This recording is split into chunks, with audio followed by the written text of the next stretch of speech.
নমস্কার বন্ধুরা, ইয়োর কিচেনে আপনাদের সবাইকে স্বাগত। আজ আমি আবার চলে এসেছি আরও একটি নতুন রেসিপি নিয়ে। আমার আজকের রেসিপি চিকেন কষা।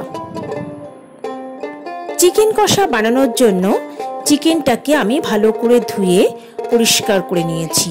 এবার এর মধ্যে দিয়ে দিলাম আদা বাটা, রসুন বাটা, টক দই, হাফ চামচ নুন, হাফ চামচ হলুদ গুঁড়ো, 1 চামচ কাশ্মীরি লঙ্কার গুঁড়ো, হাফ চামচ জিরে গুঁড়ো, হাফ চামচ লাল লঙ্কার গুঁড়ো, হাফ চামচ ধনে গুঁড়ো। এবার সব কিছু দিয়ে চিকেনটাকে খুব ভালো করে ম্যারিনেট করে নেব। চিকেনটা যত ভালো করে ম্যারিনেট করা হবে চিকেনের ভিতরে ভালো করে তত মশলা ঢুকবে। এবার এর মধ্যে দিয়ে দিলাম সর্ষের তেল। সর্ষের তেল দিয়েও চিকেনটাকে খুব ভালো করে আর একবার ম্যারিনেট করে এটাকে 2 ঘন্টার জন্য রেখে দেবো। চিকেন কষা বানানোর জন্য একটা মশলা তৈরি করে নেব। তার জন্য ফ্রাইং প্যানে দিলাম একটা তেজপাতা, 2টো শুকনো লঙ্কা, 5টা গোটা এলাচ, একটু দারচিনি, গোটা ধনে, গোটা জিরে, দিয়ে দিলাম একটু মৌরি আর গোলমরিচ। এবার এগুলোকে আমি ড্রাই রোস্ট করে নেব। এই সময় গ্যাসের ফ্লেম থাকবে একদম লোতে।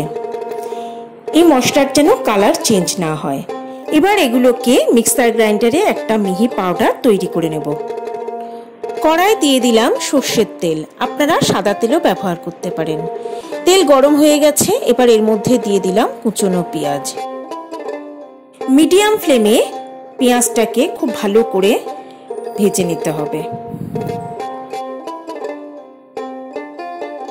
পেঁয়াজটা ভাজা হয়ে গেছে, এটা ব্রাউন কালার হয়ে গেছে। এবার এটাকে আমি কড়া থেকে তুলে নেব।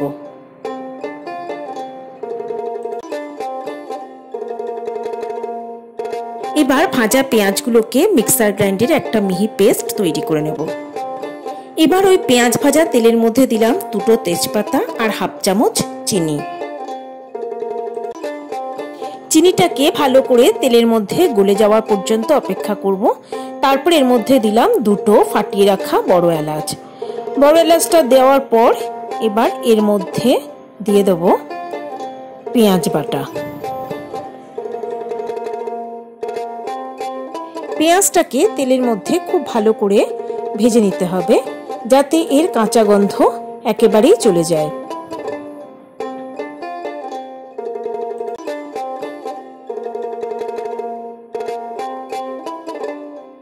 পেঁয়াজটা ভাজা হয়ে গেছে, এবার এর মধ্যে দিয়ে দিলাম রসুন বাটা, দিয়ে দিলাম আদা বাটা। আদা রসুনটাকেও তেলের মধ্যে পেঁয়াজের সঙ্গে খুব ভালো করে কষিয়ে নিতে হবে। এই সময় গ্যাসের ফ্লেম থাকবে মিডিয়ামে।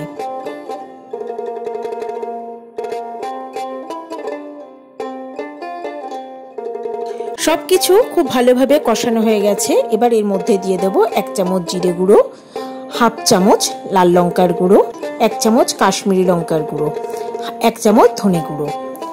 সমস্ত মশলাগুলোকে লো ফ্লেমে ভালো করে কষিয়ে নিতে হবে।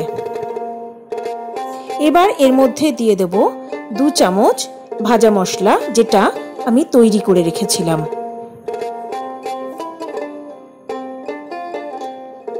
সবকিছুকে আবার ভালো করে কষিয়ে নেব। এবার এর মধ্যে দিয়ে দেব ম্যারিনেট করে রাখা চিকেনটা।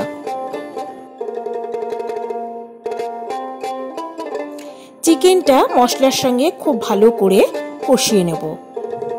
এই সময় গ্যাসের ফ্লেম থাকবে হাইতে। আমার সকল দর্শক বন্ধুর কাছে আন্তরিক অনুরোধ রইল আমার চ্যানেলটা সাবস্ক্রাইব করার। চিকেন ভালো মতো কষানো হয়ে গেছে। এবার এর মধ্যে দিয়ে দেব 1 কাপ পরিমাণ জল। এবার এর মধ্যে দিয়ে দেব হাফ চামচ নুন। চিকেন ম্যারিনেশনের সময় নুন দিয়েছিলাম, তাই এখানে নুনের পরিমাণটা একটু বুঝে দিতে হবে। নুন আর ঝালের পরিমাণটা আপনারা আপনাদের নিজেদের স্বাদ অনুযায়ী দেবেন।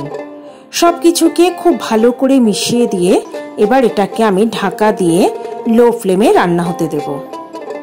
ফিরে এলাম 20 মিনিট পর।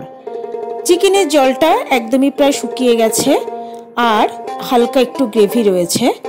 এবার চিকেনটাও সেদ্ধ হয়ে গেছে। এবার এটাকে একটু ভালো করে নেড়ে দিতে হবে। এই সময় দিয়ে দেব ভাজা পেঁয়াজের পেস্টটা, আর দেব হাফ চামচ গরম মশলার গুঁড়ো। সবকিছুকে আরও একবার ভালো করে মিশিয়ে দিয়ে এবার আমি গ্যাসের ফ্লেম বন্ধ করে দেব। চিকেন কষা পরিবেশনের জন্য একদম রেডি। রান্নাটা ভালো লাগলে একটা লাইক, কমেন্ট ও শেয়ার করার অনুরোধ রইল বন্ধুদের কাছে। রুটি, লুচি, পরোটা কিংবা পোলাও বা ফ্রাইড রাইসের সঙ্গেও পরিবেশন করতে পারেন এই চিকেন কষা। আপনারা বাড়িতে তৈরি করুন দুর্দান্ত স্বাদের চিকেন কষা, আর পরিবেশন করুন আপনার প্রিয়জনদের। আমার চ্যানেলটা সাবস্ক্রাইব করতে ও পাশে থাকা বেল আইকনটা প্রেস করতে ভুলবেন না বন্ধুরা। তবে আজকের মতো বিদায় বন্ধুরা, নমস্কার।